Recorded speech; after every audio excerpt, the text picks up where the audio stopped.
Hello and welcome to the news. I am Saja Brito. Coming up this evening, GT Bank staffs embark on sit-down strike. Police anti-crime unit makes arrest over car battery thefts, and Gambians react following the rejection of the new draft constitution. But first, we'll begin with the newspapers. The Standard newspaper is reporting that Dabo has asked a cabinet to resign, accuses Barrow of masterminding rejection of the new draft bill. And of course, protesters demand end to avoidable maternal death. Government says fisherman set on fire is Senegalese, and passenger evacuated by canoe as Kanilai Ferry breaks down at sea. Batambedu makes Time magazine 100 most influential people list. Let's take a look at some of these stories in detail. Dabo asked cabinet to resign, accuses President Barrow of masterminding rejection of draft constitution. Usainu Dabo, leader of the United Democratic Party, has challenged President Adama Barrow and his entire cabinet to resign over the rejection of the draft constitution. Dabo was quoted as saying, if they have any conscience knowing that this is a major policy and it has failed, they should resign. Anywhere in the world, when governments failed in a major policy, they resign. That is what decent governments do. I would have expected Barrow to do the same, Dabo told journalists yesterday at a press conference. He said Barrow should explain to the Gambian people why he allowed $116 million to be spent on the draft when he knew he was going to mastermind its rejection. Government says fisherman set on fire is Senegalese national. The Gambia government has clarified that the fisherman who was reported to have been set on fire after gasoline was poured on him is a Senegalese, contrary to reports online suggesting he is a Gambian. The man was allegedly attacked at sea by Chinese fishermen in trawler and is recovering in hospital after sustaining injuries. Government spokesperson Ibrahim G. Sankara, in a statement yesterday, said, contrary to malicious allegations being peddled on social media that a Gambian fisherman was sprayed with gasoline and set ablaze by Chinese fishermen, the Ministry of Fisheries and Water Resources wishes to share the outcome of its fact-finding with members of the public. Investigations have established that the lead fisherman involved in the alleged incident, identified as Maget Mbai, is a 36-year-old Senegalese national. He is married and a father of 3 children, 2 boys and a girl, the ministry said. Protesters demand end to avoidable maternal deaths in the country.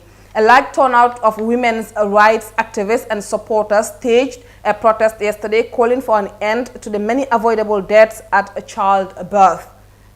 Over a dozen Gambian mothers died at childbirth in recent weeks. The march was organized by the Mbama Care Foundation in partnership with Gambian Women's Lives Matter and started from the Westfield Monument to Alliance Franco building on Kairaba Avenue. The women waved banners with the hashtag Gambian Women's Life Matter. Mai Ahmad Fati, leader of the Gambia Moral Congress, who joined the march, said the country's maternity sector needs a serious improvement to significantly reduce maternal death in hospitals. Passengers evacuated by canoe as Kanilai Ferry breaks down at sea.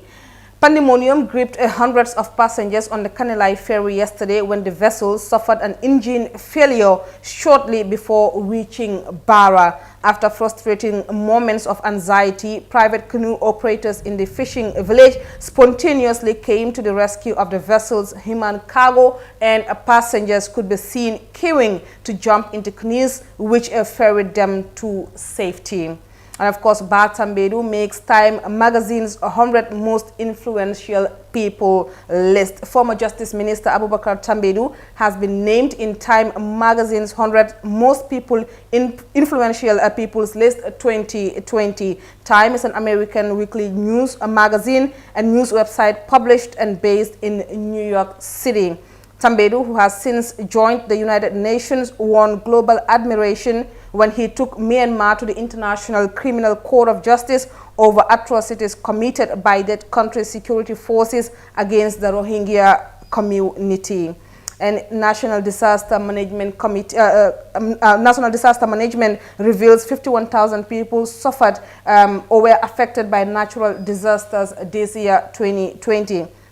A total of 51,618 persons from 2,847 households have so far been affected by natural disasters like flash floods, windstorm and fire outbreaks across the country, according to the NDMA. The agency also reported in its Disaster Management Situation Report covering January 1st to September 22nd, obtained by the Standard, that the affected families need food, assistance, shelter and clothing, as most of them are poor, vulnerable and find it very difficult to meet their basic needs. That's it for the Standard newspaper. Let's take a look at some of the headlines on the point. Gambians protest against rise in maternal death. We've already covered that story on the Standard newspaper. And of course, lawmakers react to President Barrow's statement of the nation or State of the Nation address. Gambian lawmakers have faulted President Barrow's recent State of the Nation address, which was held at the Legislative House last week. They said they anticipated the president to elaborate adequately on strategies developed by the government to address the numerous challenges confronting the country, but that their anticipation falls short of their expectations. That's it for the newspapers. Let's go for a break and we'll be right back. Stay tuned.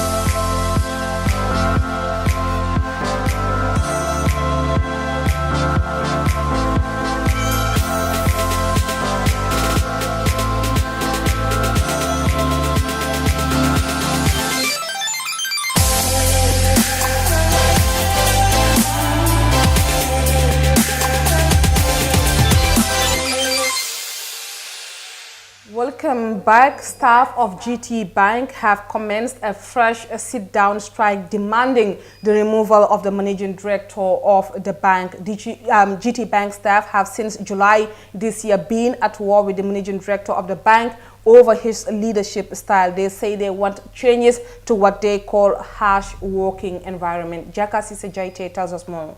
Hello, I am Jaka CCJT and we're currently here at the Guarantee Trust Bank headquarters in Kairaba Avenue. Our staff embark on a sit-down strike. As we can see clearly, the environment at the bank is quite empty with no customers. If you can recall, back in July, staff embarked on a sit-down strike due to numerous policies that were not favorable to them. And you can recall that the Central Bank of the Gambia were also involved in the matter.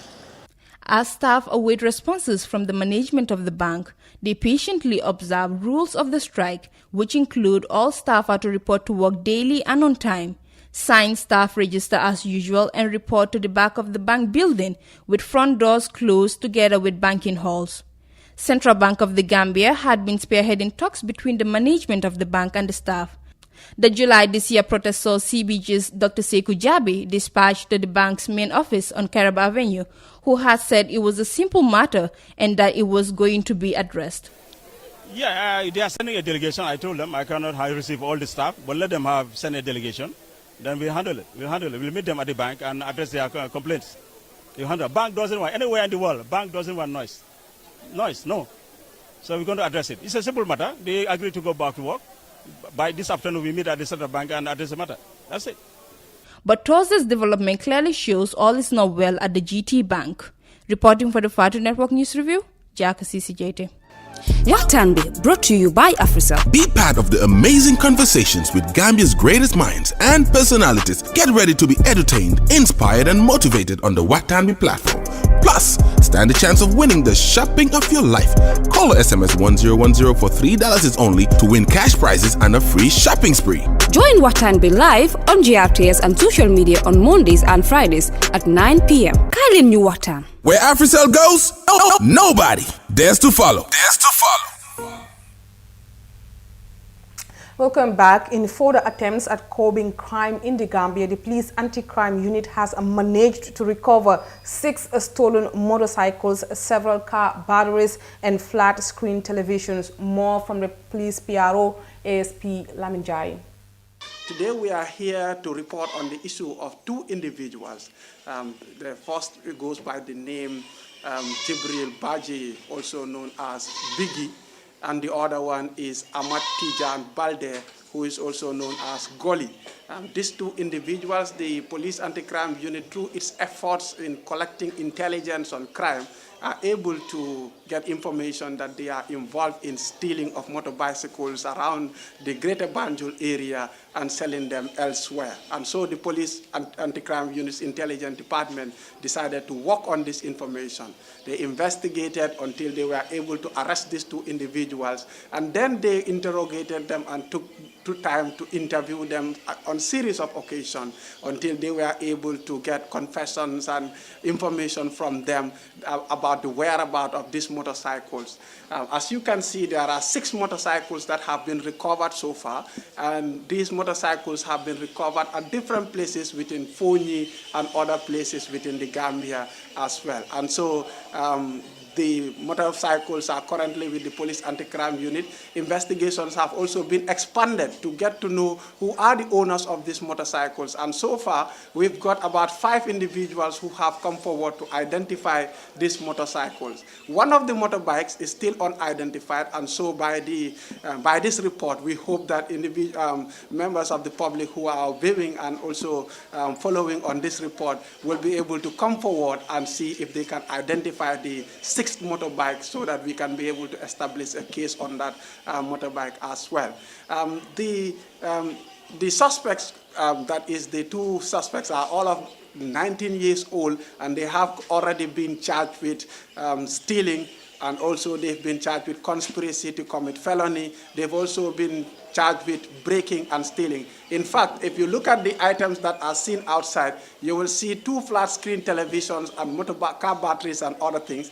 They have also confessed to the police that they have broken into a house at Jabang where they stole those flat screen televisions. Now, people who are within the areas of Jabang as well, they can come forward to the Police Anti-Crime Unit, see if they can identify these televisions as theirs. And also, we want to report that we have previously got about 29 flat screen televisions that are already with the Police Anti-Crime Unit here, televisions that have been recovered from various cases of housebreaking and stealing situations. And so the members of the public can also come forward to see if they can identify these flat screens as well.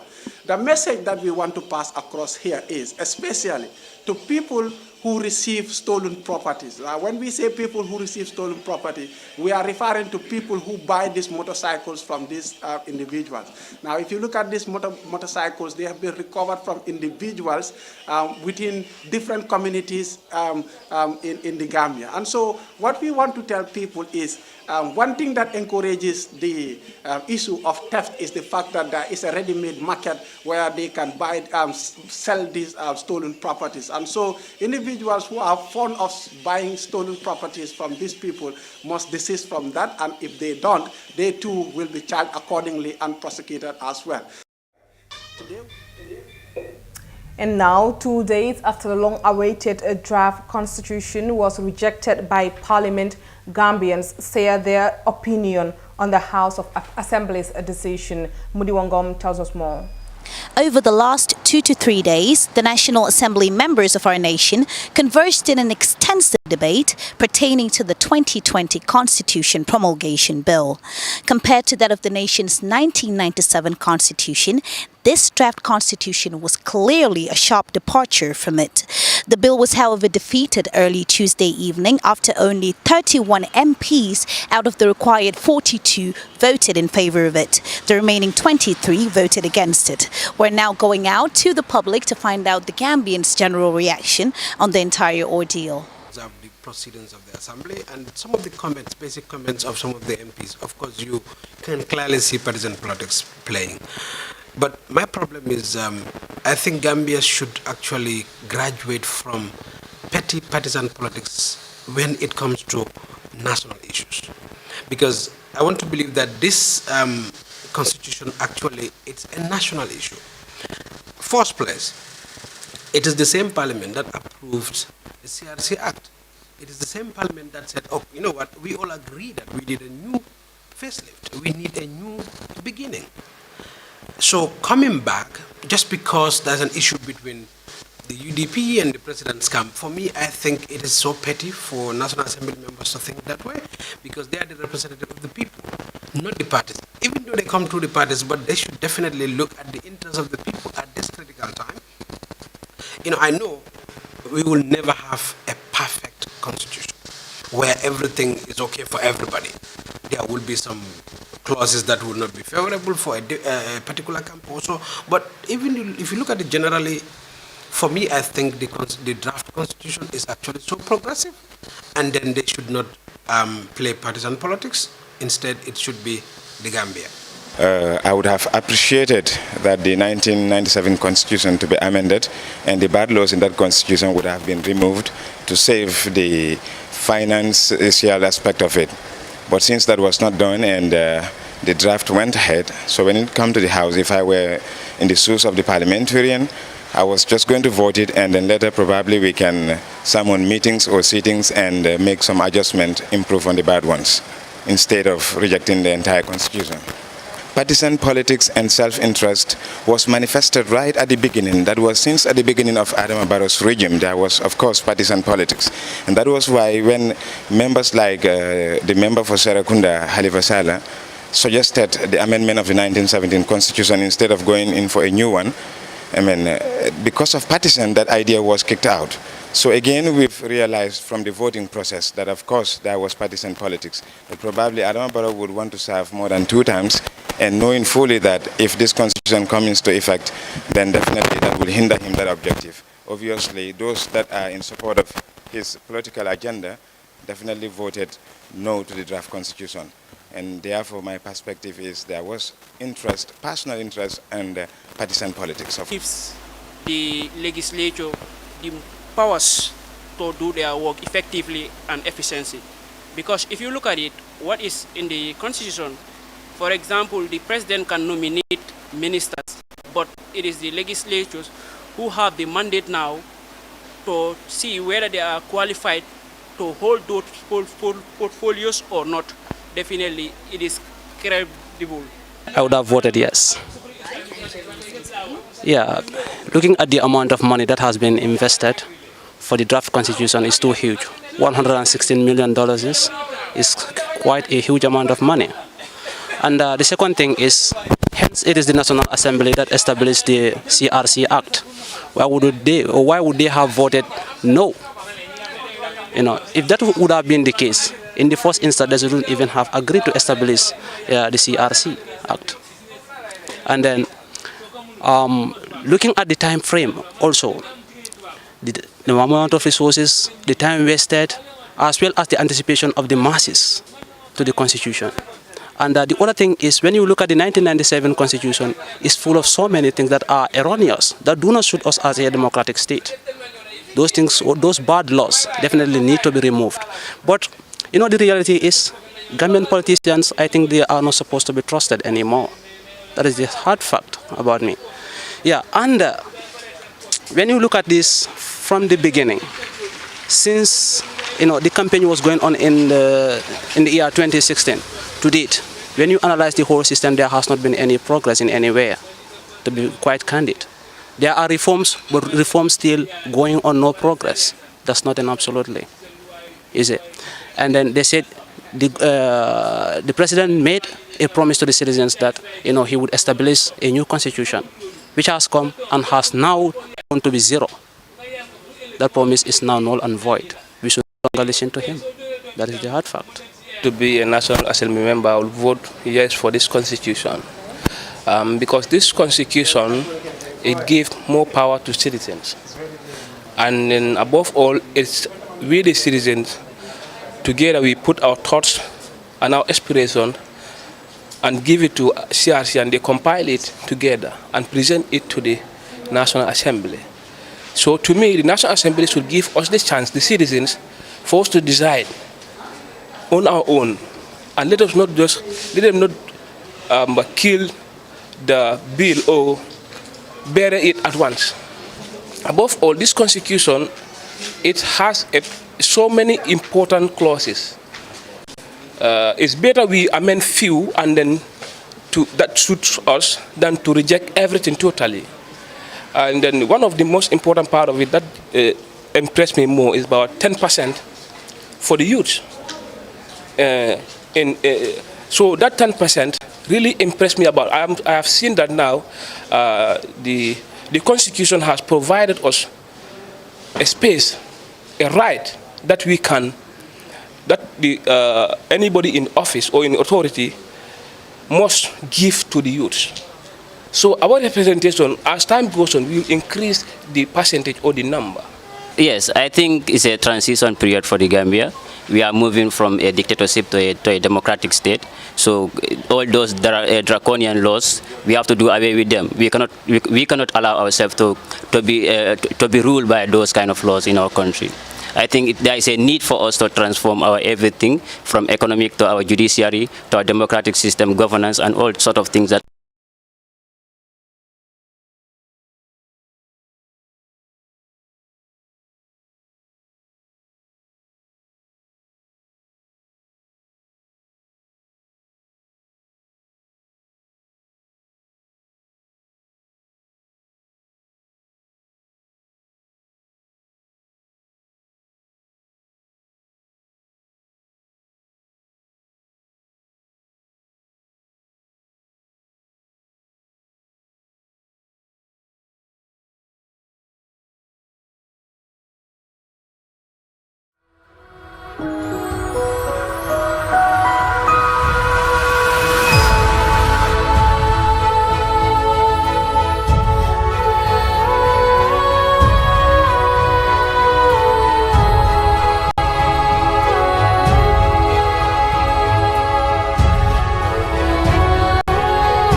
Welcome back. As the long-awaited draft constitution was rejected by the National Assembly, Gambians also shared their opinion on the Parliament's rejection of the bill. Let's take a look. It seems we're having technical issues there, so we will end a news review right here. Do join us next week if you can. Thank you very much for watching, and bye for now.